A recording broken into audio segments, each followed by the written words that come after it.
and hoes, boats and hoes. I gotta have me my boats and hoes. Bryce Aroni. Here we go, recording. Here we go. Bolts and Hose, episode 32. number 32. What is that in Spanish, Bryce? 32. Very good. All right. What are you drinking there, Bryce? Fisticuffs. It's a fruited IPA. 10.5%. It doesn't taste too fruity. I think it's good. Yeah. It's got a little, let's taste it. A little hoppy. Yeah, it's an IPA, so you're going to get some hops with it. A little fruit, A little fruity, yeah. But I can't. What kind of fruit would you That's what I was describe? trying to figure it out. I can't taste it. Maybe a little Citrusy, maybe a grapefruit. I was going to say grapefruit because it's got that bite. But I think that's what they always And I do, right? hate grapefruit. Yeah. I would rather kiss you in your mouth than drink grapefruit. Okay. That's probably a little more than everybody wanted to know. Fair enough. All right, exciting episode today. We have some parts here, but also before we get into that, we're going to jump into an interview that we had over at JK Welding. JK Welding, John King. John King, he is working on a big project for us. A big surprise. Yeah. So we'll start to trickle out some teasers over the next, I'd say 24 hours. 48 hours. So could you safely say that this is the dumbest thing we've ever done? No, I don't think so. I mean, it is pretty dumb, but no. Not the dumbest? We've definitely gone a little deeper than this. Okay. Yeah. We'll let everyone be the judge of that. But it's a big project. I think we're excited about it. Very here. excited. I think It's everybody else is either going to laugh or be extremely impressed. Yeah. They have to be impressed. Yeah, agreed. There's no other way. It's still recording. Yeah, we're good. So let's jump into that. Okay, let's hop into the interview with jump John. into the interview with John, Perfect. and then we'll be back and we can go over some parts. We're going to welcome to the podcast Mr. John King of JK Welding. Sweet Johnny King. No, I don't know about Johnny. You said call me. You get light in the loafers on me now. Watch it. So, have you ever been on a podcast with a sillier name than Bolts and Hose, John? No, I can't say that I have. I've been on a lot of podcasts, but not Bolts and Hose. Bolts and Hose. No, I can't say I have, man. It's original. I like the name. It's catchy. It's good. I like it, man. And I like you guys as customers. You know, Yes, sir. I like being on your podcast. So what are we doing here today? What are we talking about? Well, we've got a huge project Huge. that you're Big. working on for us. Grande. Big, huge. That's an understatement. We're not going to reveal quite what it is right now. That's coming, I think, in the near future, maybe in the next week or so. We're over here checking it out, seeing what John's doing. And then we thought we'd have him on the podcast and talk to you a little bit about JK Welding, what you do. I mean, you're an epic character on social media. I think you got a lot of followers and Yeah. you do great work. And so Yeah. let's talk about what you do and what JK Welding is. First off, where are you from and why the hat, John? Because that's kind of your signature trademark. It is. I get recognized a lot by it. I'm from Houston, born and raised in Houston. Did a lot of time in East Texas, but born and raised in Houston most of the time. I went to high school here in Houston. Did not go to college at all. Been a welder since 1990. Started out in 1990, learning how to weld. That little blue light caught my eye. Yeah. You know? Yeah. So been doing that for 32 years now, 33 years now. Yeah, I'm showing my age. But been involved with welding, and 18 years ago I broke out on my own in my garage, just building cowboy furniture and cattle guards and horse feeders and deer feeders and all kinds of stuff, and just broke out and started doing stuff and started hustling, man. Started hiring people and getting projects and quit my regular job and never looked back. That's And, awesome. When did you start JK? JK started in 2004 part-time. Okay. Late 2003 part-time. Okay. Yeah. And 2005, May 1st, I told my employer at the time, I got to go. Yeah. So went out the gate and never looked back. We can relate to that. Yeah. It's a good feeling, isn't Yeah, it? it is. It's Yeah. a great feeling. I generated the JK Welding and generated 5 other companies and sold 3 of those companies since then. Nice. So I feel very blessed and very honored and very thankful for my hard work and what I've been able to do with my life. That's awesome. Yeah. You obviously have a very successful company here. When did it take off? Like, what was the point? you know, everybody thinks that there's a one thing that just took off and just made you famous or rich or whatever it is someone's labeled, you know. But that's, to me, it's not like that, you know. In business, you have milestones, you know, and you have levels to get to, you know. And you know, the first thing that was taking a leap of faith, you know, just started hustling and handing out flyers and getting business. But the one thing that really took off in the very beginning, the first level, was me with doing Tillman Fertitta's job down in Kemah. Yeah, rebuilding the Kemah Boardwalk So what in was that, 2008. Hurricane Ike. Yeah. Hurricane Ike, 2008. That was my first big job. You Nice. know, so we did that, and then we went on to do a bunch of other stuff. You know, the Battleship of Texas. We got to rebuild the Naval Air Station down in Corpus. What know. did you do for the Battleship of Texas? We rebuilt it. Really? Yeah, and in 2014. Yeah. Because it's in dry dock right now. It is. Yeah, Yeah. Boston. So we were able to get a couple of the original nuts Nice. off of the Battleship of Texas. They were selling some of the parts as souvenirs. Oh wow. And I sent off for some, and they were wiped out almost immediately. I wrote to some people, and we started name dropping, and we Oh, were able to there get you a couple go. of them. Bam. So Got it was him. awesome. Got him some nuts. They came off the What, 5-inch nuts? turret Two guns. Yeah, nuts? 2 of them. So they came off the 5-inch turret guns, but they were installed in 1940, cool. and they saw almost every battle that the USS That's nice. Texas saw. That's great. A lot of history there. Yep, yep. So now we reside in almost 40,000 square foot. We have multiple shops, ranging between 40 and 60 employees here at J.K. Weldon. We specialize in stainless, aluminum, carbon, structural, and laser cutting, plasma cutting, just about anything you can think of as far as fabrication for metalwork. Nice. Yeah. So then I see this here. Yeah, Trails West. Yeah, that's another company that I was able to capture and get. They design and build gates that ship all around the world. Okay. Yeah, mainly ranch gates for like small ranches from 1 acre to 10 acres to 1,000 acres. It doesn't really matter how many acres there is. We design the gates at Trails West Gate Company, paint them, ship them, and install them all around the place, mainly in the southern part of the U.S. But we've been known to go to Idaho, Missouri, Illinois. We ship them all over the place. Nice. Yeah. That's awesome. Yep. Good for you. Yeah, very nice. Yep. So I'm a car guy, and I've seen you and some of your toys at car shows around Kingwood and those areas. What kind of cars do you have, John? I know you've got this old Dodge. Is it an old Dodge No. welding truck? No, that's an old Ford. Oh, it's a Ford. And Okay. It's actually a 1948 Ford COE, which stands for cab over engine. It's amazing. But it's got a Chevy 350 in it. Nice. So if the Ford guys don't like it because it ain't a Chevy, then they like it because it's got a Chevy engine. Well, you're not going to have an old Dodge But, engine. yeah, right. But it's got a 1954 Lincoln weld machine in the back ass end of the truck, you know? It's amazing. And I take it to car shows, and everybody, a lot of people are like, man, why did you do that? It's really cool. I like it. But why a welding truck? And I'm like, well, when's the last time you seen a welding rig at If a you car have to show? ask right, why, you know? if you have to ask why, you're Yeah, not going to exactly. understand anyway. Well, besides that, I got a 1966 Suburban that's chopped. It's got pretty mean. It's pretty nasty. You know, we got a 1960 El Camino. We got a few hot rods. Yeah, That's I know awesome. you got a few yourself. Yeah, right? I've got a 66 Chevelle SS 396, but it's a 454. That's and nice. then a 76 Bronco. That's nasty. Yeah, Yeah, Chevelle is both cool. Yeah, that's nice. And you, Bryce?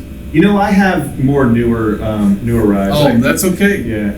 That's I got okay. a little C8. There you That's go. my toy. Little TRX style. Nothing wrong with that. I like Yeah. speed. New I hear speed. I hear you. Yes.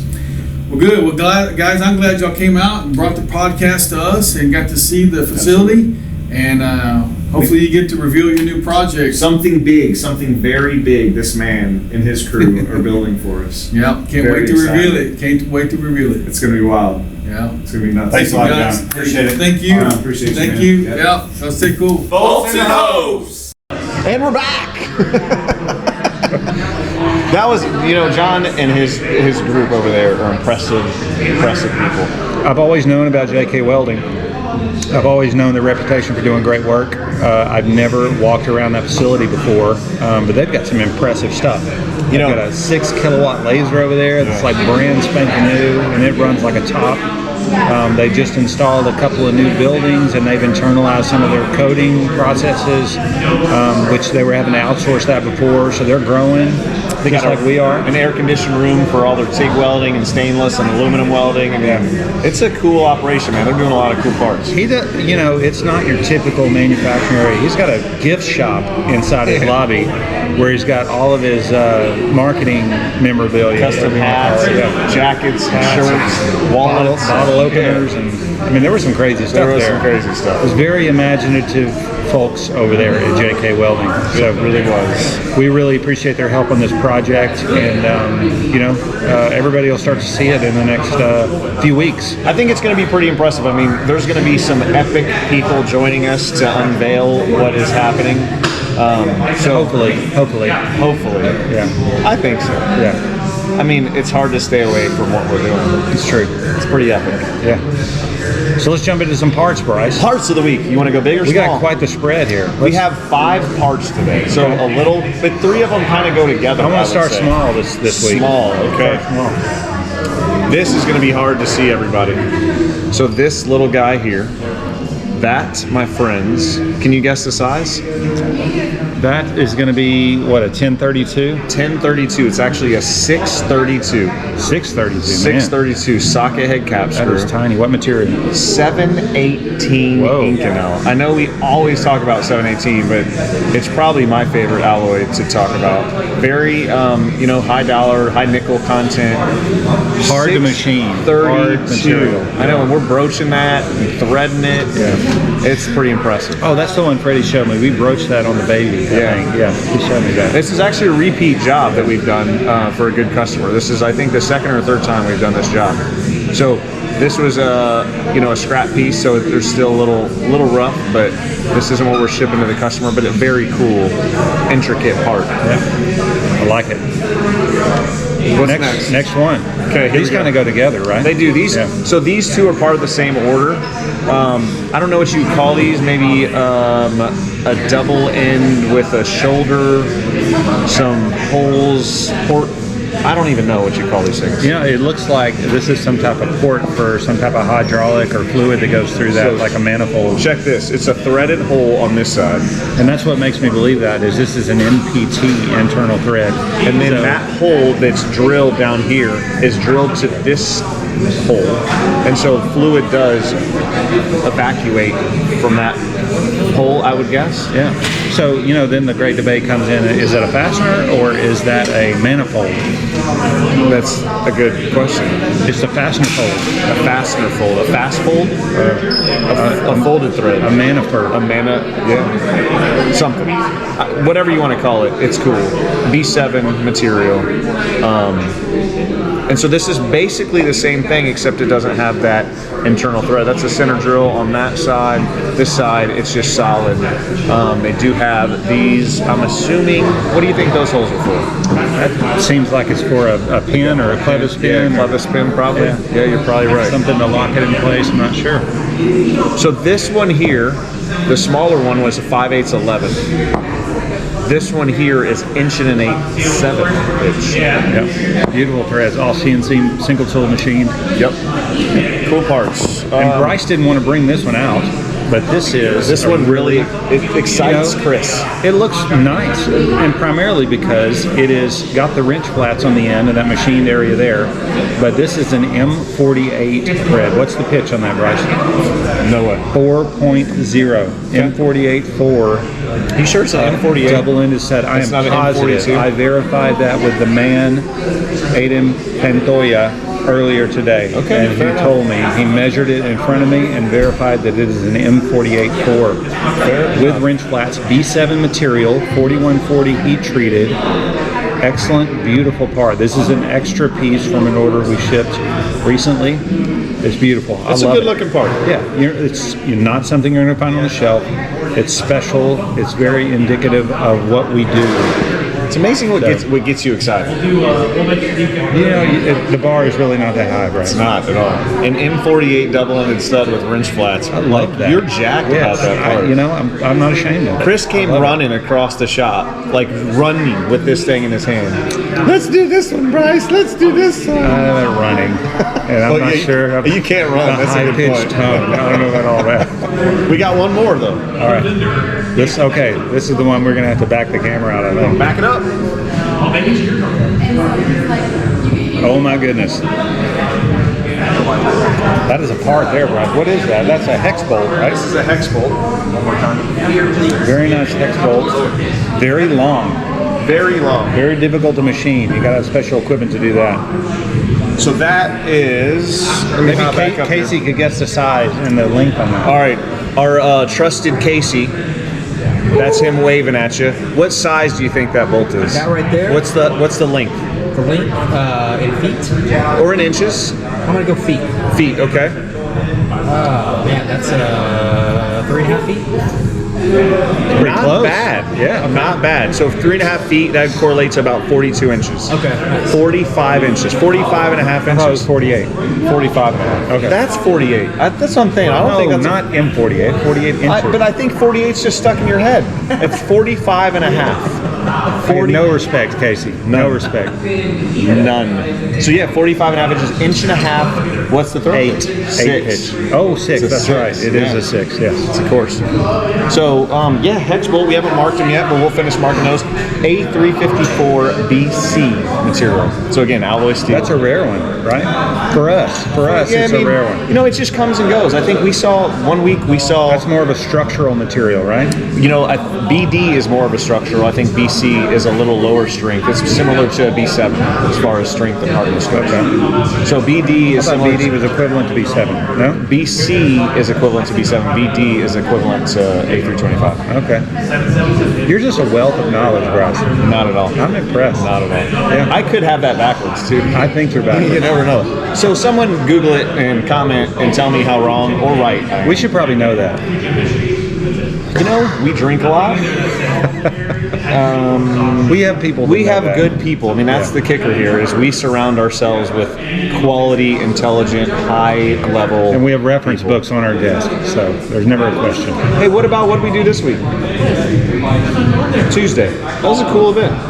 Oh, we went to the Aspire Tour. So this is a new, I guess you'd say, motivational business coaching type event. They had a lot of cool guest speakers. One, the headliner was David Goggins. Awesome. Who is an ex-Navy SEAL. You probably read some of his books Are you before. ever an ex-Navy SEAL? Or are you a Navy SEAL for life? He's not active, I guess. Not active.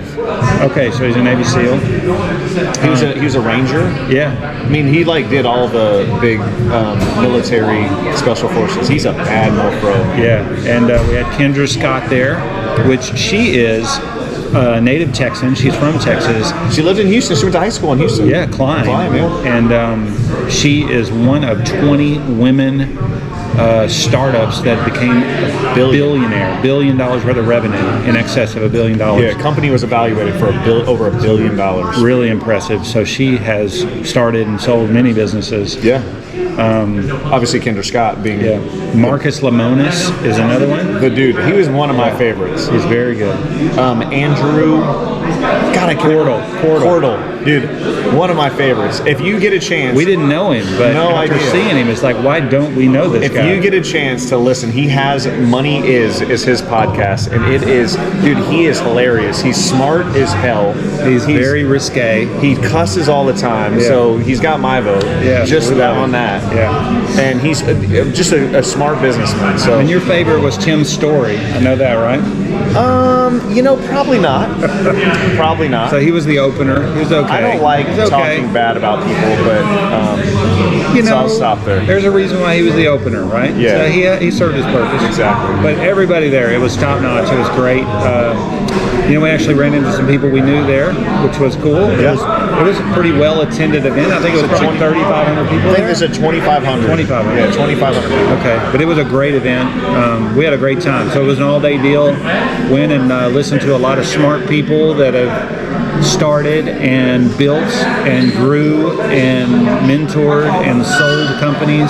Yep. So, it's great to hear perspective from a lot of other people, and obviously people that have done it. I mean, these are people that have appeared on Shark Tank and, gone up to that $1 billion mark. It's very motivating. I mean, it just gets you kind of out of your shell and gets you thinking bigger, and, which is kind of the theme of today. Thinking bigger. Big. Yeah. So stay tuned. We're going to have this announcement, probably official, and I don't know what the exact date is, but maybe next week. We're going to probably throw some teasers out there. So cool news coming soon. Get ready. Yep. So be sure and like, share, follow the video. We're on YouTube and Spotify. Casey, on 3, bolts and hose. 1, 2, 3. Bolts and hose. There you go. Signing off. See you guys. See you. Cheers.